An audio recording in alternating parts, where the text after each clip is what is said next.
Hello and welcome back. Division I Rejects, episode 91. Just finished watching overtime game, Michigan State, Kansas State. Tough watch. Still repping the beanie, though. Still repping the beanie. Yeah, I mean, I just kind of grabbed the first hat. But that was a good game. That was probably the best game of the tournament so far. I would say so. Even though they let up 98 points, like you said, the defense that was tough to watch. Too many backdoors, too many, just they played well though. I mean, if you'd have told me we went to the Sweet 16 midway through the year, even I'd be like, no, you're drunk. Exactly. So that was good. Hopefully we'll have a little bit more of a positive episode 91 of D1 Rejects. Tonight is the March 23rd. Tonight's the 23rd. Yep. And no technical guests. I use air quotes. We're going to talk with a guy who most of you know, Jimmy Martin. He's coming on as in a new role for the podcast. We're talking with him here very shortly. And he's D3 insider. Yes, the cat is out of the bag. Jimmy Martin will be the D3 insider for Division I Rejects as he has made his move over to UW Stout. So we'll talk to him in a little bit, talk about the direction of how he's going to be involved with the podcast moving forward, and he was pretty excited about that. I'm excited about it, and I think people should be because he's just hilarious. He's an awesome dude. Yeah, we got good conversations with Jimmy on here. We do all the time. There's going to be a lot more to come. So excited about that. Excited to talk to Jimmy, but in football news, our topics of discussion today, the biggest one, Cade, and I don't even really have it on here, it's more of a recent update, but Ferris State, Coach Annese, is suspended for the next playoff game that the Bulldogs play on some weird rulings by the NCAA. We're going to talk about that.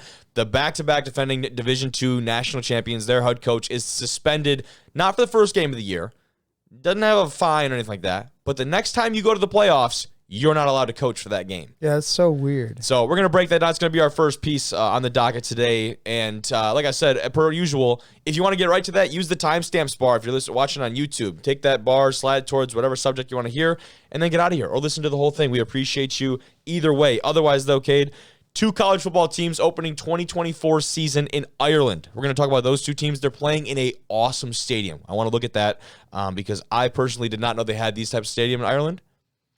Different type of football stadium, but it is so badass. I haven't seen it yet, so I'm interested. Yeah, it is so badass. The Panthers potentially taking Stroud first overall. Obviously, they're taking the pick away from the Bears. There's a video with some not-so-subtle recruiting at Stroud's Pro Day that we're going to take a look at here.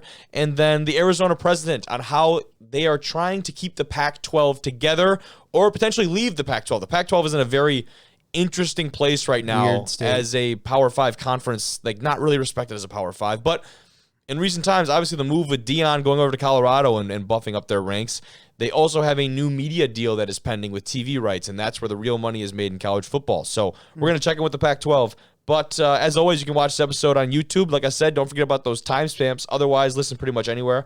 Apple Podcasts, Spotify, Google Podcasts. We just got on Amazon Podcasts. They have a new platform. We're on that shit. Follow us on Twitter, D1_Rejects, and on Instagram at Division I Rejects to see highlights from the show. But before we get to all that stuff, let's go to the man himself, our new D3 insider, Jimmy Martin. Joining us tonight, a man who you all should be familiar with, no longer in his seat here across the studio. Actually, there's nobody here right now as I go to the other camera. But he's still a big part of this show, taking on a different role. That being the D3 insider for D1 Rejects, it's Jimmy Martin. What's going on, fella? It is great to be back in this. I mean, I was about to say back in the studio, but I'm not in the studio. Well, you are, remember, because you're I'm up on on the screen. Up on the screen. Yeah. That's right. So you're back. But, it's a college football playoff vest type of night, huh? Is that a shirt or a vest? Yeah, it is a vest. Actually, my dad went to the game this year. I like it. So, I mean, obviously didn't go to like a great game, but he got some cool gear. And he got this for me, so that was pretty nice of him. Had to Shout cop out to my some dad swag for getting me this vest. Yeah. I love that, dude. But to kind of touch on the new role, right? D3 insider. We were trying to figure out ways to keep you involved, obviously, because you're just fun to have on the show, like outright, right? You're just passionate about it, and I want to have you here as much as possible. So the plan with Jimmy, as it goes right now, is to have him on once a week, and I think we do a great job as a podcast of covering a ton of D2 stuff. Our D2 coverage, I think, is some of the best for sure. But where we're lacking is that NAIA, that D3 coverage. I think we could use a lot of help in those areas. You making the move from Northern Michigan to playing at UW Stout, obviously going to familiarize yourself with that landscape a lot more. I think that's going to be absolutely huge for us as far as what more coverage we're going to get, access to more guys at the D3 level, and overall just like better representation, right? Because that's what it's all about, man. Oh, absolutely. You know what I mean? And a lot of people, obviously, they hear Division III NAIA, they're like, oh, like these are the guys just can't play D2 or can't play D1. It's like sometimes there's just situations that, you know, get bestowed upon people and they end up playing at a lower level, if you will. But there's a lot of really, really good players in this league, if you will. League, like, I don't know if you would call it that, but division, that level, that level. Yeah, there's a lot of talent in this level. So I think it's very good that we're going to start covering it a little bit more. Yeah, and that's not to say that, you know, we've totally ignored it in the past, but obviously it's just way more obvious for us to cover what we know, and that is Division II, that is GLIAC, that is Detroit and Michigan sports. So being in the WIAC, right? Is it pronounced WIAC or is WIAC? Yeah. I think I messed that up when we had Arthur on. Because I was saying it a certain way, and he said a different way, and I realized about halfway through the conversation, I'm like, bro, he couldn't have corrected me like at the beginning. He didn't want to. That is what it is. No, I'm excited to do that. And so kind of touching on, before we get to talking about you a little bit and your new situation, but as far as the D3 insider and what you're going to be doing for us, we kind of just put our heads together, did a little brainstorming. It's a very rough outline, but big recent news from D3, big time coaching hires, recent rankings and polls. When we do get those, whether it be preseason or midseason, postseason, whatever that is, all that type of stuff you're going to be on that for us. Big time performances, big games from players is something we're going to be looking at. This podcast is going to be running during the fall football season this coming year. So highlighting those big-time performances, maybe having a performance or a matchup of the week that we can highlight at the different levels. Some teams that are obviously highly ranked or a highly anticipated rivalry matchup. D3 players playing professionally. That's something we'll talk about here in a little bit. And then also whenever, you know, those big-time individual or team records are broken at the D3 level, just you being able to help me cover all that stuff. Because as much as I try, I can't get to all of it. So you can't do it all. Yeah, I'm really excited, man. We're gonna do some fun stuff too. We're gonna do, like we had talked about, the rankings, best uniforms, stadiums, you know, by position, maybe who has the best running back or quarterback room in the league. There's like a ton of different possibilities. Like, I'm pumped. This could go any direction, but I'm excited for literally all of them. Yeah, I have a feeling that direction is gonna go up. I love where this podcast is going.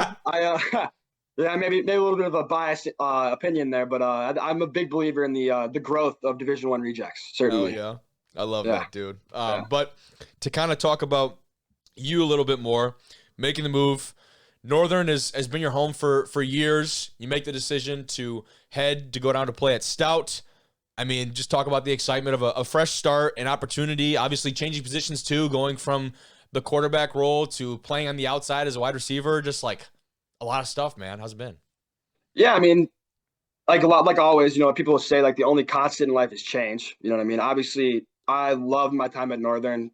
Just made unbelievable relationships with people, like, that I'll cherish forever. You know what I mean? Went there for 4 years. I graduated. I'll always cheer for the Cats. But believe me when I tell you, I'm very excited for a new experience, and I think this is a very good fit for me. Like, it's a great school, and that's what I'm prioritizing, obviously, is my education, my career, things of that nature. But this program we got going on down here in Menominee is it's special. I really like the fact that a lot of guys on our team don't have many egos, which is huge. That's like, just the fact that it's very like team like focused rather than like the individual. You know what I mean? Which I really, really think is super important. So yeah, that's huge. Now, first impressions, moving divisions. Obviously, you guys. Spring ball, the schedule for you guys is very different. What are some of those things, like you talked about, like the padded practices or maybe like things in the summer? Like, what are some of the things that you've noticed right off the bat that are different when making that change without obviously being able to really practice and be with the guys a ton already down there in Menominee? Yeah, you know, so we started our off-season strength training about almost 2 months ago now, and it's not too different. The running, lifting, you know, your standard, like 4 days a week lifting, 2 days a week running, you know, things like that. And then we'll start spring ball here next Thursday, the 30th, I believe, and we'll be going at 6 a.m. in Menominee. So it's gonna be a little chilly out there. Yeah, we know how that goes. But we got to. That's the difference, though, is we're inside doing it in the morning and not dealing with all that. Because I mean, you talk to the guys up at Tech, and they're in their multi, which is it's a glorified gym, like going through spring ball, and like that's tough, man. I mean, that's not for everyone. Those guys tough it out. Yeah. No, it's gonna take a lot of willpower to get through those practices, but Some of them are actually later in the day, which is nice, like 3 or 4 o'clock. There's a couple of those, but yeah. And another thing that's nice is I looked at the calendar. I think we only have 1 weekend practice, which is nice. And it's on a Sunday, so that's a little bit different. Well, I've never had a practice on a Sunday before, but I'm looking forward to that one because it's during the afternoon. So hopefully it'll be a little warmer. Yeah, and we had talked actually to obviously very different situations, but had Pee Wee on from West Florida this past episode, and his situation. He was an All-American coming out of JUCO, coming into West Florida, coming to take a job. And while you're not coming out of a JUCO, your situation's much different as far as transferring, but you got the same goal, right? You're coming in to take a job. So I just talk about that dynamic of like getting to know these guys, but also knowing like I am going to do everything in my power to beat you out and make sure that I'm the one out there when it comes to the fall. Yeah, I'm very competitive in my nature, but I also know that the team always comes first, of course. But I have to come in and earn it, obviously. There's nothing that's going to be given to me just because I came from Division II. It's a common misconception where people are like, oh, like he's coming in from a higher level, he's going to come in and play. No, like obviously that is my goal. I want to be a starter. I want to have a really good season. I want to score touchdowns. Like obviously, like, who doesn't? You know what I mean? Yeah. But it's going to take a lot of hard work, and there's a lot of really, really talented guys in this receiver room, and yeah, I've loved getting to know these guys too. They're great dudes. I mean, the camaraderie of it all is just really what I've been noticing a lot about this program is like, like I talked earlier about how there's like a lack of egos, and it's just a really good thing. And I'm going to hold myself accountable to not ever get egotistic or anything like that. But while doing that, also knowing my goal is to play and to play a lot. So, and you're not the only guy that's, you could say, bounce back or whatever from a Division II or even a Division I school, right? Especially in that Wisconsin league where you have that D3 presence, and then there's Madison, right? In the Big Ten, there's no in between. So you have all these guys in the WIAC that, potentially, if they just want to stay home, have the talent to play at some other schools and are sticking around and are at these leagues, at these schools. So talk about that league. We've talked about it a good bit with being in the Midwest and being semi-familiar, even playing Oshkosh the last couple of years at Northern and seeing the skill level. Talk about that, man, and arguably, I think being one of the best, if not the best, D3 conference in the country. Yeah, you know where I stand on that point. The WIAC is the best Division III conference. It's been like voted on by coaches and all that. There's been tons of like surveys regarding who's the best D3 conference, and it is the WIAC. You look at past national championships, like Whitewater won like 8 out of 11. I mean, I'd have to look at that stat for sure, but I know they completely dominated an entire decade. So, there's a ton of really, really, really good programs that could certainly be playing Division II, maybe even Division I. But, the WIAC is very, very competitive. Hey, there's a lot of really good teams in Division III. Like North Central, they can compete with a lot of teams. Yeah. A lot of teams. We'll talk about a dude from North Central in a little bit. That might be what I have you do for next time you come on is kind of compile some of those rankings and voting and things like that. We kind of maybe answer the question of who is the best D3 conference in the country. Maybe we'll look at the voting, that type of things. But as far as championships, playoff teams, overall win percentage, things like that, some stats we could pull and kind of create a compelling argument. I think could be a cool direction to go with. That'd be fun. That'd be pretty sweet. Yeah. Oh, totally. I'm on board with that for sure. I love that. So, before we get to talking about our guy from North Central, you had wanted to touch on that the D3 guys playing in the pros, right? I know that's something you had wanted to touch on, but wherever you wanted to go with that, I'll pull up my list of guys here. So currently there are 7 active NFL players that play Division III football. So I feel like a lot of people think like, oh, like you play Division III, you can't go to the NFL, and it's not the case. So you have guys like Darius Williams. It's a pretty well-known name. I feel like he defensive back. Played for the Rams. He was at Marietta, and then he ended up transferring to UAB and ended up like doing really well there. His career at Marietta was short-lived because obviously he's just a stud. Played D3 for a year. Went D1. Dan Arnold went to Wisconsin Platteville, played tight end. That's a pretty familiar name. I feel like he played with the Jacksonville Jaguars. Ben Barch, that was the guy. You remember at I believe it was the combine like a couple years ago. He was like putting Gatorade and bananas and like ground beef and like peanut butter into one. You know what I'm talking about? In the blender? Yeah. That's Ben Barch. That's good. Yep. And then Nick Morrow played for the Chicago Bears last year. Okay. Played Division III football. He signed a $3 million contract last year. Hey. So What's he again, linebacker for the Bears. I don't know if he's still on the Bears, but I know he's actively in the NFL. There you go. He is. And then you got Jay Kumaro from Wisconsin Whitewater. Played with a ton of different teams. Played with the Packers, the Bills. Then you got Ali Marpet, a guard from the Tampa Bay Buccaneers. I know that name. Yep. Yeah, he went to Hobart College. And then Quinn Miners, the offensive guard, I believe was a guard for the Denver Broncos. I know, it's definitely interior, right? I don't know. I'm pretty sure they had him at guard. Yeah, but that was the guy that he made all the noise at the Reese's Senior Bowl, correct?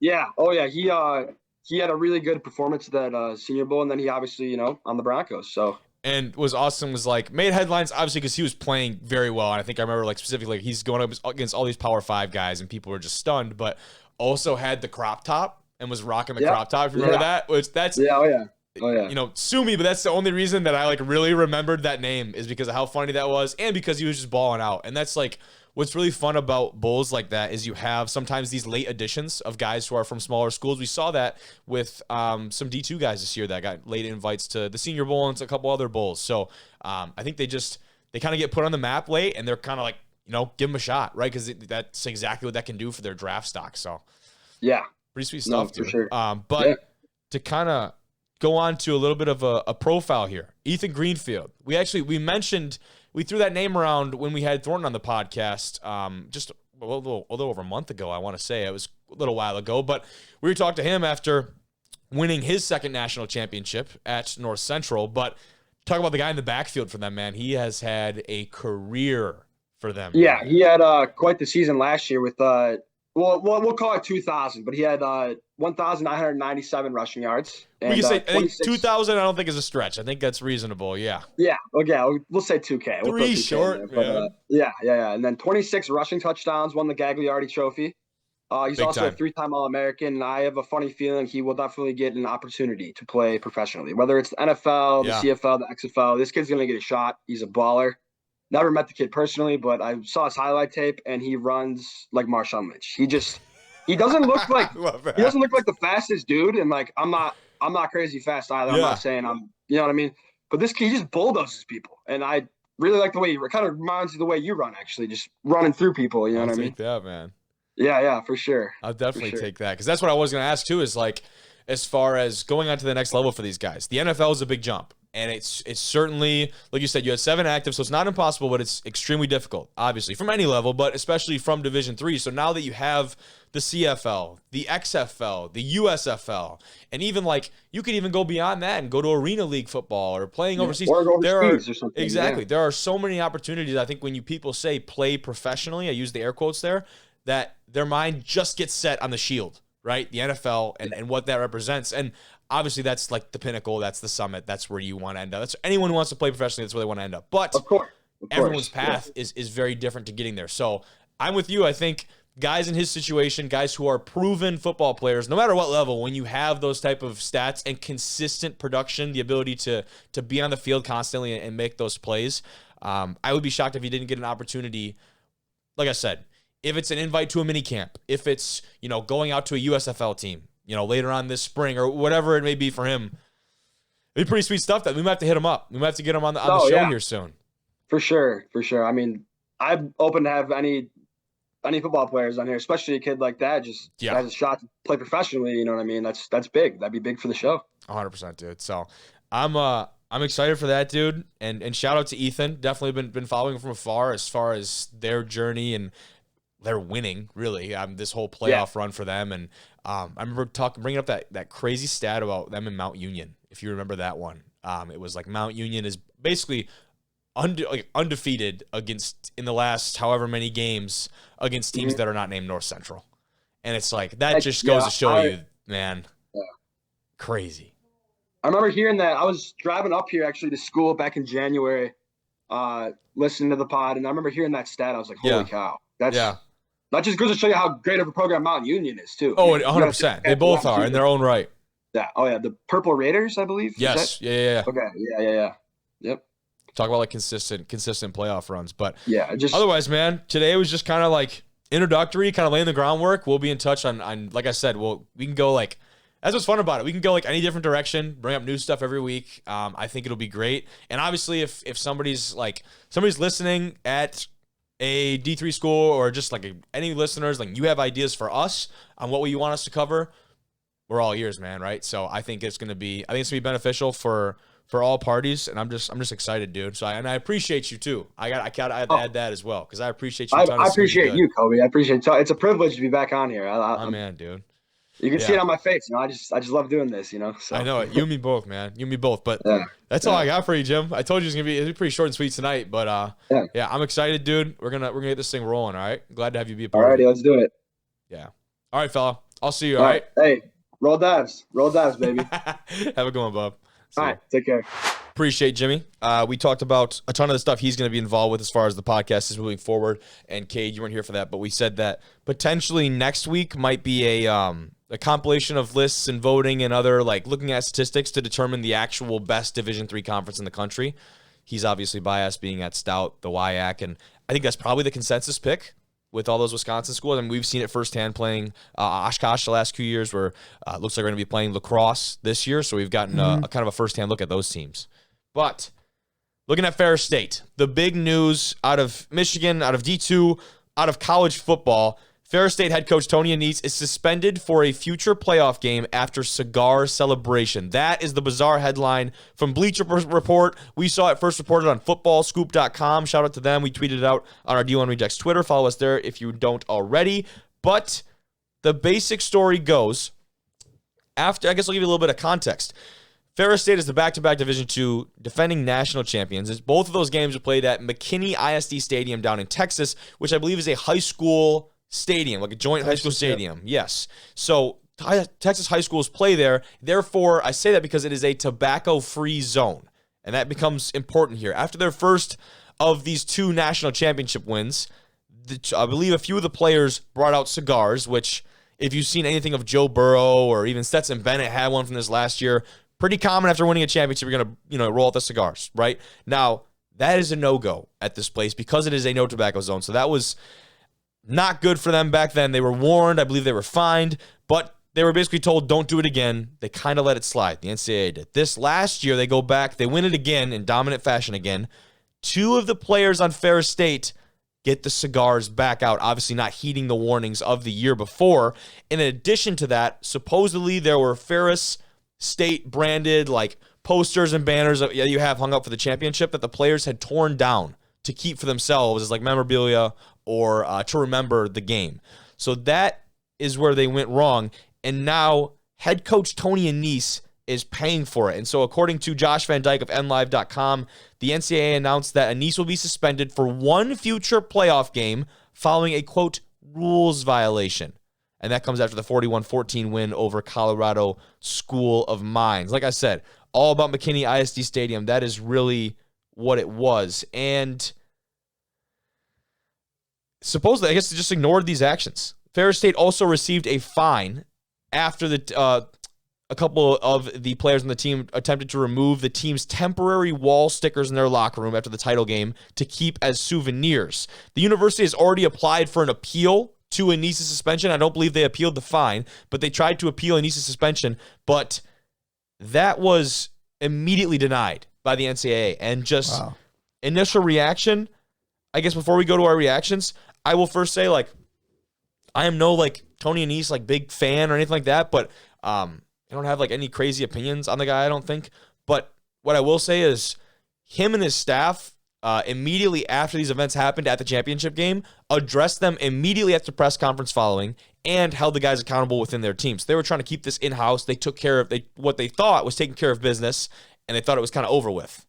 So kind of just snuck up on them. Reactions to the NCAA ruling, Twitter was aflame already, and it's been picked up by just about everywhere. Yeah, I don't know. I mean, it's I guess I really didn't know the whole warning thing the year before. But at the end of the day, it's a cigar. You know what I mean? I don't understand. Everyone does it. Literally every championship team you see on social media does it. You know what I mean? It's a statement. The viral video of Joe Burrow is the one that everyone thinks of. But even Stetson Bennett had a ton of photos taken with him after the championship game for Georgia. But I mean, if they got warned, it's not the NFL, and we're not playing in the SEC.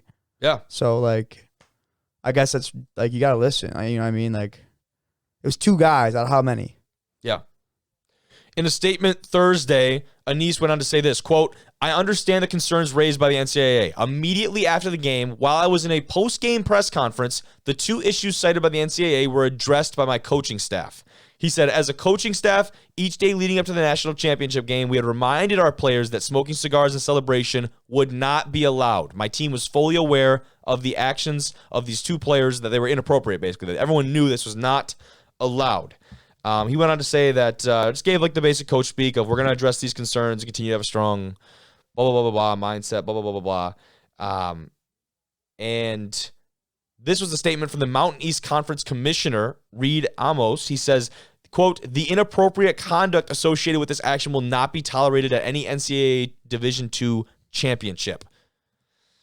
That's crazy. So it is pretty crazy. I mean, like I said, like they warned him. So like he did. And so I have the fine numbers here as well. This is on ESPN's article. Ferris State was fined $2,500 by the NCAA. $2,500. Wow, they're gonna go bankrupt. I mean, come on. But they were charged $15,383 by McKinney ISD for cleaning and repairs to the locker room after the victory over Colorado School of Mines. $15,000. I read the $2,500. I'm like, oh, okay, yeah. You won a national championship? I'd pay $2,500. Right. Yeah. $15,000 on the other hand. So 17,000. Yeah. Altogether. Almost 18,000. You add it all up. $15,000 to clean up a locker room. What the hell was going? There's a lot more than cigars going on in that locker room. Yeah, that's ridiculous. Oh my goodness. That's actually wild. That is crazy. I did not know that. That's crazy. That second number, the fact that has been brought to light here as I read more and more and try and get a better sense of understanding of this situation, that's terrifying. I mean, as a member of a team, like, could you imagine if that ruling had been passed down to us? What's the over-under on how many gassers they are going to run after this ruling, or just like business as usual? I guess, I mean, I was going to say it's the actions of 2 guys. Yeah, I was going to say it's the action of 2 guys, but the locker room situation adds a whole nother realm to it, I think. I mean, then you're holding everyone accountable. I really don't know. I don't really know how they operate. Right. Yeah. So, I mean, I don't know. I couldn't even put a number on it. It'd either be too high or way too low. Too high or too low? Yeah.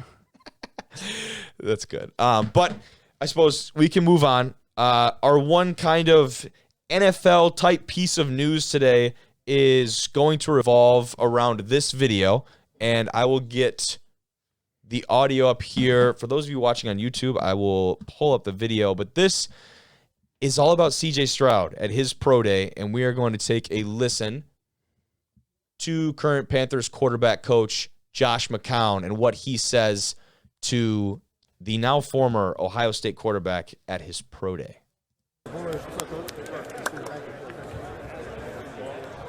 Spun it well, bro.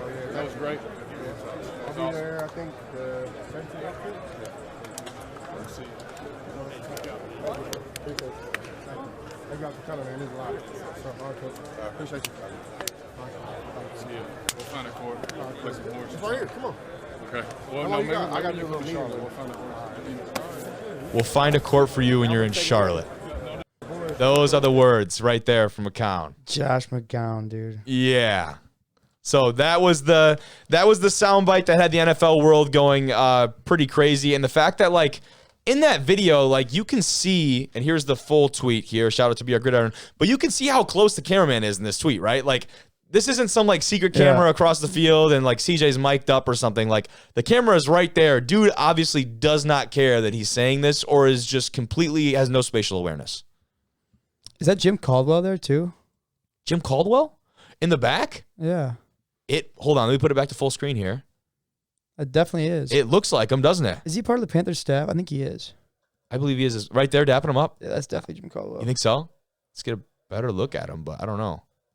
You think so? Right there, he is. I don't know if that's Jim. I don't think that He's is. a senior assistant for the Carolina Panthers. That might be him then. Look at this. Definitely him. What do you mean? His twin brother, I think. It might be his doppelganger who also works in Carolina.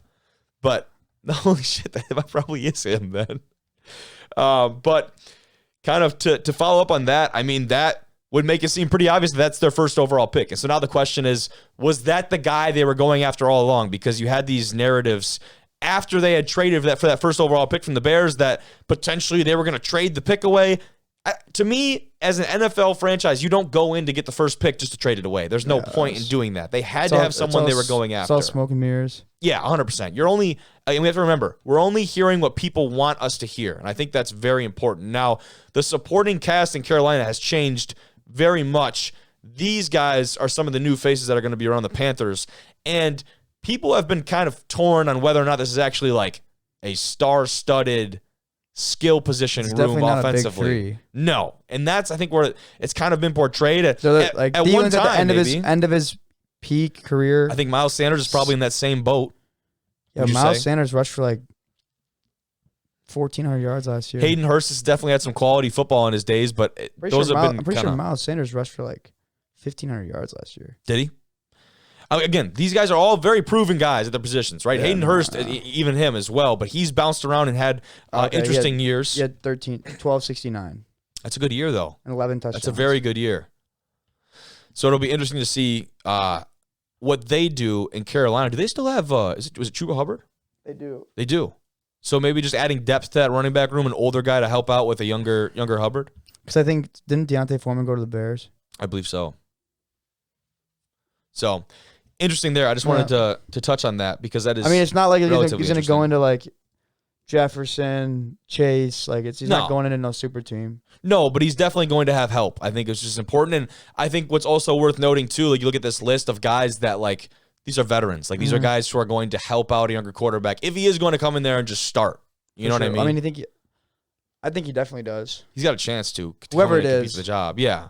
Except Richardson, I don't think there's no way they take him at one. But that brings up the question then, looking at the draft order ahead of this year's draft, and there you'll see right at the top of the list, Carolina, number 1. And now, begging the question, CJ, first overall is what we're thinking. Was that their guy all along that they wanted? Has to be really at the forefront of the thoughts. Now, what other quarterbacks will go in the first round? There have been mock drafts where Bryce Young, Will Levis, and Anthony Richardson all go within the first 6 picks of the draft. I cannot see that happening personally. No. There's no way. You look at... That'd be the craziest draft ever. Carolina definitely needs a quarterback, right? And that's been made pretty obvious. The Colts definitely need a quarterback, I would say, correct? They're definitely in the running for one of those guys. Houston. You think Houston as well? I would say so. I would say so as well. But I just thought of the... I don't know why, but I thought of the Colts right away. Yeah. Colts, Carolina are definitely like... And Houston, too. Like, you're not going to start Davis Mills next year. No, probably not. So yeah, you look at that image. Carolina at 1, Houston at 2, Indianapolis at 4, Arizona is at 3 for those of you who do not know, and we know they're not picking a quarterback. Then you come in with Seattle. Could be an interesting situation there with an older Geno, but they did just sign him to an extra or elongated contract. Detroit is where people are definitely getting hung up. That something could happen, and especially when you look at when the different areas that they've addressed, that defensive side of the ball, especially at DB, is where people thought they were going to go, or maybe even defensive line. They've shored up some of those areas. I still don't think they go with the quarterback, especially at 6. I mean, they just cleared up a shit ton of space too. They got $27 million now, which makes you think they may be saving up for something, a big move. The Simmons dude from Tennessee or Ed Oliver from Buffalo. Really? That'd be pretty sick. One of the two. Ed Oliver posted a bunch of shit on Instagram. Was like, really, a bunch of cryptic, like, I did not see any here of that. And like, yeah, and he's like not he's a free done. agent. Yeah, like he's not out. a free agent though. But he's posting that. Yes, that I did not know. But I mean, yeah, like I said, looking at this, I don't see. Anthony Richardson had an absolutely fantastic combine, and he's a hell of a player. But the combine, I think, is really the reason that he's being thought of in this high regard, because he is freakishly athletic. I just don't know if a team is going to take him that highly. Atlanta at number 8 could be another team that's looking for a quarterback. Would we agree on that one? I mean, yeah, unless you want to be Ritter 8 and 9 every year with Taylor Heineke. Like, that's right. They did sign Heineke. I forgot about that. So they have Heineke and Desmond Ritter. Yeah. 7 and 10 and have 7 different pairs of Jordans after Heineke beats 7 teams. But probably the same teams he already beat, so he just keeps the same shoes. You think so? You think he doesn't get a new pair after he beats them again? He might. He's got the money. He signed a decent contract. He can afford it. Might. He's getting paid well now. We can move on, though. Let's go to Florida State versus Georgia Tech to open the 2024 season in Ireland. So not this fall, but next fall. This is the first ever game outside of the United States for the Seminoles in their storied program history. They've won national championships, but they have not played outside of the U.S., which is kind of a cool concept. The teams are going to meet in Dublin.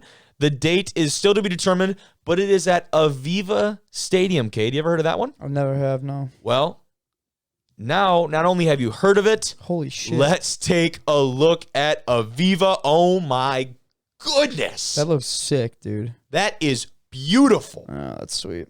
I don't know if we have awesome stadiums here in the U.S., but the style of this, and again, when I say air quotes, your football stadium, like this is a football stadium, right? I don't know if we have anything that matches this type of style. Soccer. You know what I mean? Exactly. That's the air quotes. It's an English show. Thank you for Soccer. They would actually argue that they're English. Okay, well, this is the United States. But I don't think we have anything in terms of style that matches this, right? Can you even think of anything that remotely resembles it? Like SoFi, maybe. That was actually my first thought too, was SoFi, but Maybe. even then, I don't see that. I don't know. This is sick, though. It's like really modern. The conference matchup was originally slated to be a Georgia Tech home game, but will likely move to week 0 in order to, I think, account for a lot of the travel and other things that come with playing internationally. We've seen the NFL try their hand at this quite a few times. And don't worry, that wasn't the only picture that I have ready for us. Oh my This God. is the interior of Aviva. Dude, that and is sweet. even more stunning than the outside, you can see they've got the, I guess are the Hopefully it's good field weather, goal or else posts. Now they have them positioned there for rugby or what? Is that why though? Because that's how rugby are usually positioned, I believe. for sure. Yeah, which is pretty sick. But my gosh, just the wide open stadium. Now look at the seating arrangements and things. As big as that stadium looks, I don't believe there are actually that many seats. You take a look inside there? Yeah, you're definitely not fitting no FSU or Georgia Tech student section in there. Well, no, but I mean, how many of them are going to Ireland and Dublin when school is going to be in session? Not that they probably care. They can drink and watch football. Like there'll definitely be some people there. They'll be in Dublin. They'll be cracking open Guinness or something. Yeah, people are probably thinking that. Like as soon as I hear that, bro, we're going to Dublin. We're gonna get hammered and go watch a game. I'm excited for that though. I think this is just cool. One for the game and cool for college football, but pretty sweet stuff. Now, this is from Florida State coach Mike Norvell. He says, quote, "I'm so excited for our student athletes, coaches, staff, administration, and fans for this opportunity. When this idea was first presented to me, I was immediately intrigued by a once-in-a-lifetime experience for the people in our program." And It's pretty cool. he says the way the 2024 season lays out with a third open date, the trip made sense from a football perspective as well. Very few people have the chance to travel to a different continent and experience another culture, much less take an entire team. So I'm appreciative of everyone's hard work and support to make this happen. That's dope. That's pretty cool stuff, dude. Now, Georgia Tech beat Boston College 17-14 in their first ever game in Dublin in 2016. So none of the players from that Georgia Tech team are going to this one, but worth noting they actually have been there, which is pretty cool. We talked about Stanford and California playing the game in Australia actually on one of our previous episodes. Like I said, we've seen the NFL do this, and now we're seeing college football do this as I'm going to butcher this, the Aer Lingus College Football Classic enters its second season in 2023 as Notre Dame travels to Dublin to play Navy on August 26th of this fall. Pretty cool stuff, man. Northwestern beat Nebraska 31-28. That was last year. This last year, that was in Dublin. That's the game Nebraska kicked that onside kick and Northwestern got. Yes, so 14 unanswered points there to win that game. So that was dumb. great. So that's literally why Scott Frost got fired. honestly, that wouldn't be too much of a reach to say that, but that stadium is sick, and I'm excited to probably watch that game. Now, rounding out the podcast, told you it'd be a short one, Cade. The concerning state of the Pac-12. Robert Robbins, president of the University of Arizona, says a new TV rights deal will be completed for the conference in, quote, a couple of weeks. And so I'm going to pull up the article here, and we'll start talking a little bit about the Pac-12. He went on to talk at this presser about the state of the Pac-12, of the Power 5 conference, keeping it together, TV deal expectations, deadlines, interest from the Big 12. The Big 12 is trying to pull teams, right? They're trying to build up because right now, I think it's safe to say SEC, Big 10, SEC probably, here, Big 10 here, right? Yeah, exactly. But then you have Big 12 trying to make their mark. Pac-12 kind of on the outside looking in and blanking. ACC. Yeah. ACC is, again, kind of doing their own thing. They usually have a couple squads that are really solid. Yeah. When Clemson is out, the ACC is kind of out. Yeah, or like right? when Louisville's good. Yep, Louisville had their year. Like an NC State plays some good football at certain times. But again, SEC, and then you got a Big Ten's kind of trying to be right there, It's right? all kind of like dink, like it's all like There's kind of levels. like staggered. There's levels for sure. It's And like, the Big 12 is trying to maybe take a one-up on that level. And that was something that Robbins addressed. And this is the direct quote from him when he was talking about, he basically said Arizona and Arizona State are, quote, a package deal, that they would leave their conference only if the other was actually leaving to join another conference. And he said this, quote, if somebody were to bolt right now, leave the conference, depending on who it is, it would clearly be destabilizing, which is why the Big 12 is doing it. That's what he said. And he keeps continuing to allude to this idea that it could be a domino effect for the Pac-12, that if someone were to leave the conference, it could lead for more teams to continue to do so, whereas there might be no Pac-12 left if this actually comes to fruition. Now, he says, if they can get me to stay, I'm going. Or if they can get me to say, I'm going, I've had enough of this, I love these guys in the Big 12, they're an extension of West Mississippi, they speak my language, then I would think it would get interesting quickly. If Colorado and us went together, then you've got problems, is what he said. The fact that he's even publicly like alluding to this is kind of crazy. He's like, what the? Like, you're not saying that. Yeah. What the hell? This is very that's very upfront. He's like too open. Very much so. Like, that's very transparent. And I think this is all very important because the fact that the Pac-12 does not have a actual TV rights deal in place, well, they do, but they're negotiating their extension, I should say. Who's you know it what I with? mean? That is a good question. I will have to figure that out. But the fact that they're negotiating this next deal is really a big deal because that doesn't guarantee any long-term security for any of the teams in the league because, like I said, this is where these teams really have the largest sources of their income for the schools. And that can heavily influence, obviously, who the schools play for, against, what conference they align with.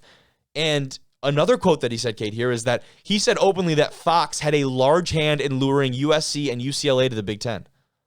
Say it again, sorry. Fox, this is according to Robbins, the Arizona president, said that Fox had a large hand, quote, in luring USC and UCLA to the Big Ten.